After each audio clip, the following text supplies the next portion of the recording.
Senator Ron Johnson of Wisconsin join us. Good morning, Senator Johnson. How are you? Morning, Hugh. I'm doing well. Hope you are too. I am. I assume you're in Wisconsin and working hard on the 36 days before the election. When does voting start in Wisconsin? Well, we already have absentee ballots being mailed out, and we have early voting 2 weeks before the election. So it's game on. Game on. I want to talk about Mandela Barnes, your radical opponent, tied with John Fetterman for the most radical people I've ever seen run for office. And I want to begin with a conversation I just had with Jake Sherman about whether or not blue bubble media and legacy media ever confront Democrats with their worst positions. The answer is no. You and I, by the way, I think it's fair, Senator. We've gone a few rounds on this show, haven't we? I think that's true. That's fine. And I don't that's agree, fine. I don't agree with anybody 100%. Sure. And I ask you tough questions. I want to know, has Mandela Barnes been asked by Wisconsin media or national media if he supports ending the filibuster? Well, first of all, he hasn't made himself available to be asked. Since he won the primary, I think he's at most given maybe 4 interviews and a couple questions at a time, as opposed to me. I've been on shows like this more than 100 times since he was chosen as the candidate, and I've had numerous different what they call press gaggles, that type of thing. I'm an open book. I think it's my responsibility to the voters here in Wisconsin to let them know what I believe on issues. Mandela Barnes is a radical leftist hiding in sheep's clothing. He can't afford for Wisconsinites to know what his true beliefs are, so he's in hiding. The guy is they've deep-sixed him. They don't want him to talk to the press. They want to run these cutesy little ads, make him seem like some little moderate. He's not a moderate. He's a radical leftist. Oh, he's such a radical. Now, how about you? Do you support the filibuster still? Absolutely. Yeah. I think the last time it came up, probably the best way to describe it is the reason we have a filibuster, and the best way to describe it is it requires a larger majority to pass significant legislation. Well, quite honestly, any legislation, but it's really meant if you're going to do something game-changing, if you're going to do something that has a big impact on society, long-lasting, you need a large majority in the Senate, which is representative of the United States. You need the people behind it. You can't be doing these things on a purely partisan basis, or you're just going to be ping-ponging back and forth. With each new majority, you're going to overturn something, and that just creates an instability in our society. So the Senate, from my standpoint, is meant to provide some stability to our society. And coming from the private sector, stability is so important to economic activity. The worst thing is, swings in pricing. You want stable pricing. You want stability. And that's what the filibuster provides. Now, the filibuster also protects the rule of law by preserving the Supreme Court at 9. But every Democrat in the United States Senate, except Joe Manchin and Kristen Sinema, voted to end the filibuster. That means Raphael Warnock, Maggie Hassan, Cortez Masto in Nevada, Patty Murray in Washington State, Michael Bennet in Colorado. We have to assume Mandela Barnes would vote to end the filibuster and would vote to expand the Supreme Court. That's the only rational attribution to him that we can make, isn't it? Not, Senator Johnson? I don't want to be unfair, but I think that's exactly what he would do. No, he said he wants to end the filibuster. It's just one of his election planks. He wants to end the filibuster. And, of course, those Democrats you talked about, I think 35 of them, when Donald Trump became president and we were in the same position where we had majorities in the House and the Senate, they wrote a letter together with Susan Collins begging McConnell and congressional leadership, do not end the filibuster. Don't change the Senate. And then 4 years later, here they are. Let's change the Senate. Let's take advantage of this political moment. But just think of this thing ahead. If you start packing the Supreme Court with one party majority in the Senate, what's going to happen when the other party takes over? Are you going to go from 9 justices to 13 to 17? Where would this end? It doesn't. It ought to end right now. Yeah, well put. Has Mandela Barnes stated his position on late-term abortion? Because I haven't heard any Democrat asked by any legacy media reporter, do you support abortion up to the moment of birth? Because they do. Right. That is the Democrat position. No limits on abortion whatsoever. An unborn child has no right to life. That is the Democrat position. No, he's not been asked that because he's in hiding. There's no opportunity to ask him that question. You see, I find this astonishing that legacy media is so not aware of Mandela Barnes' strategy. They know John Fetterman is hiding because he had a stroke and can't talk. But now I want to finish on Mandela Barnes. Affirmative action, counting by race, admitting people to college based upon their racial identity. Where are you standing on that, Senator? What do you want the Supreme Court to do with the Harvard case? And has Mandela Barnes said anything about affirmative action? Well, I thought, back in the 60s there, when Martin Luther King gave his I Have a Dream speech, I thought that was a goal we pretty well all accepted, that we really want to move to a society where we judge people based on the content of their character rather than the color of the skin. And, Hugh, I'm 67 years old. I've seen a great deal of progress. There has always been racism. There always probably will be racism. But, we really have moved toward a colorblind society until the left is trying to resegregate the society.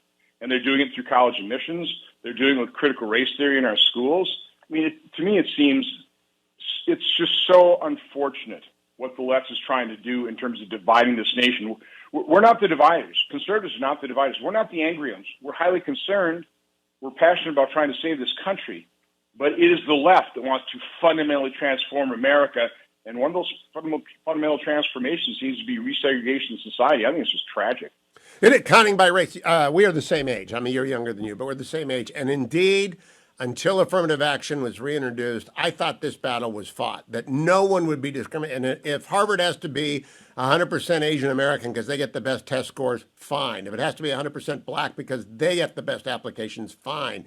None of it matters to me. An individual's color doesn't matter, Senator Johnson, but that appears to be a distinctly minority view in the United States Senate now. Well, I'm not sure exactly where the Senate stands, but from my standpoint, we need to be that colorblind society. We need to judge people by the content of their character, and that, by the way, that's what's going to be best for society. You don't want to admit somebody. You don't want to admit somebody into a college where they are going to fail. You want to admit them into a institutional learning where they will succeed. And if you're doing it based on some other criteria than ability, you're harming that individual as well. It's not good for anybody. Now, I want to conclude by talking about the Supreme Court is back today, so I'm focused on the court. 303 Creative is a case before it defending the rights of a website designer in Colorado not to put together a website for a same-sex wedding. Gladly serves gay clients, gladly serves everyone in the LGBT community, but doesn't do same-sex wedding websites. The state of Colorado thinks she's violating the law. The 10th Circuit agreed. It's going up to the Supreme Court, and I'm hoping that my sponsors, the Alliance Defending Freedom, successfully defend her right to free speech. What is it about the left that they cannot stand people not bending the knee to their belief system? Do they not have confidence in it? I'm not quite sure.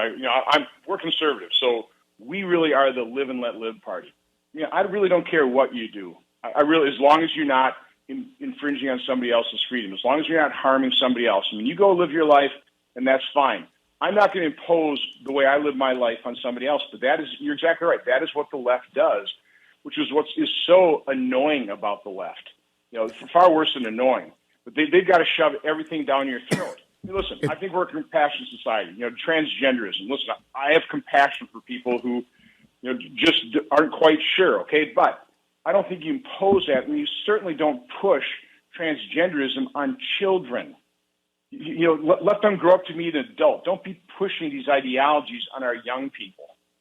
I think that is going to be a hidden vote in this electorate. I don't think people are talking much about that, but there's a great consensus in excess of 75%. Senator Johnson, I want to conclude by talking about big tech. Nothing's going to happen. When you are reelected, and I am assuming the Republicans are going to get the majority because of the way the polls are going, will you have a committee chair that will have anything to do with big tech? Because we got to do something about this. I mean, we've just got to get some reasonable rules of the road imposed on big tech. Well, we actually had a pretty good hearing in our Homeland Security where we had both current and former big tech executives. And I got the former ones to admit that big tech literally can impact elections. Jack Dorsey and Zuckerberg didn't admit that back in October 2020. But it's obvious that big tech has massive power. More than 80% of Americans get their news fed to them by big tech. Something does have to be done. I think we do have to look to the private sector because legislatively, Democrats love the status quo.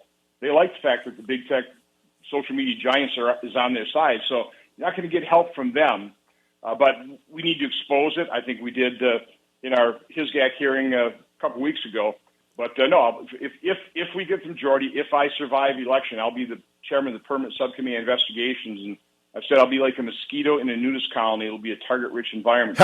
Yeah, would you look into, if you're the chairman of that committee, will you look into the Zuckerberg boxes? Because I get more questions. I don't think Mark intended to become a target of the right, but the Zuckerberg boxes was the most improvident investment I've ever seen by an American businessman, so high profile, so obviously considered to be left wing. Is that going to be a subject of your investigations, those Zuck boxes? Well, certainly, what he did here in Wisconsin with pretty well taking over, for example, the Green Bay election system, his political hack had the key to the absentee ballot room. Gee, what could go wrong there, right? So it's pretty, listen, we need to investigate all kinds of things. So many things need to be exposed. The corruption within federal law enforcement, FBI, Department of Justice. There's, like you say, it's a target-rich environment, Hugh. Ron Johnson for Senate.com if you want to help me get reelected. That's where I want to finish. Do you have the resources? Because they think you're the last vulnerable Republican. They really do. They've given up on Bud. They've given up basically on taking out any Republican, but they're after you still. What do you think? Well, yeah, they hate me because I do expose their complicity, their corruption. So it's RonJohnsonSenate.com. They're not going to give up. I am the number one target. It's not fun being on the receiving end of all their lies, their character assassination, their distortion, but that's all the left has. Senator, I got one question for you. I was on Brett Baer last week, and I went back and looked at your last two races. You ran 6 years ago. You ran 12 years ago. No one ever thought you were going to win, and you breezed past Russ Feingold by 5 and 3.5 points, respectively. He was sort of a moderate leftist. Mandela Barnes is way to the left of Russ Feingold. Do you think the polls are wrong yet again in Wisconsin? Well, right now they have me up, and it's because for the last 5 or 6 weeks we've finally been able to show Wisconsinites who Mandela Barnes is. But we have to pay to get the truth out.